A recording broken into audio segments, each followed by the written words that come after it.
आखिर इतनी बेचैनी क्यों होती है? कभी कभी सारी बातें भूलकर हम वहीं जो पहले नहीं होना चाहिए था उसी को दोहराने के लिए इतने आतुर क्यों हो जाते हैं? शायद क्या वही समय होता है जब हमें थोड़े पल रुक कर अपने आप को बहुत सावधानी से जानने की जरूरत है और उन अनजान बेचैनियों को समझने की भी। इस बावरे और भोले भाले मन से जानने की कोशिश करते हैं कि अरे भाई, आखिर ये तू क्यों दोहराने को तत्पर है? अगर यही सही है तो ठीक है, बेहिचक आगे बढ़। मगर यदि सही नहीं तो फिर क्यों?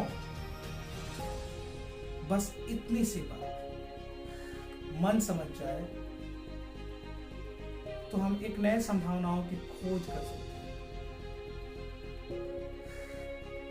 ये तो हुई समझदारी वाली बात।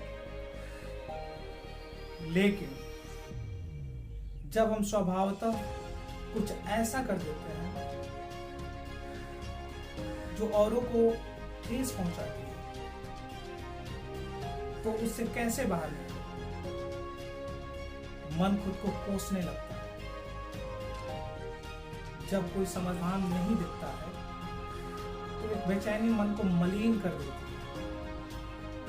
परंतु दिल जानता है कि मैंने जानबूझकर ऐसा नहीं किया।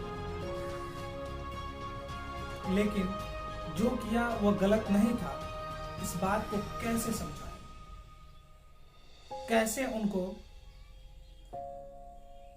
कैसे उनके नजरों को अपने नजरिए का एहसास दिलाएं? तब बहुत कठिन हो जाता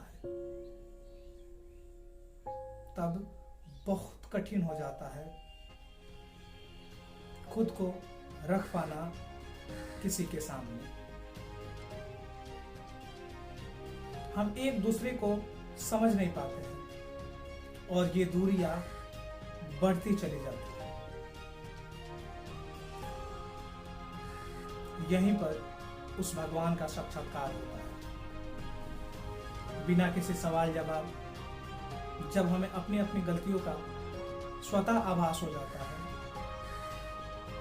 और हम फिर से एक हो जाते हैं।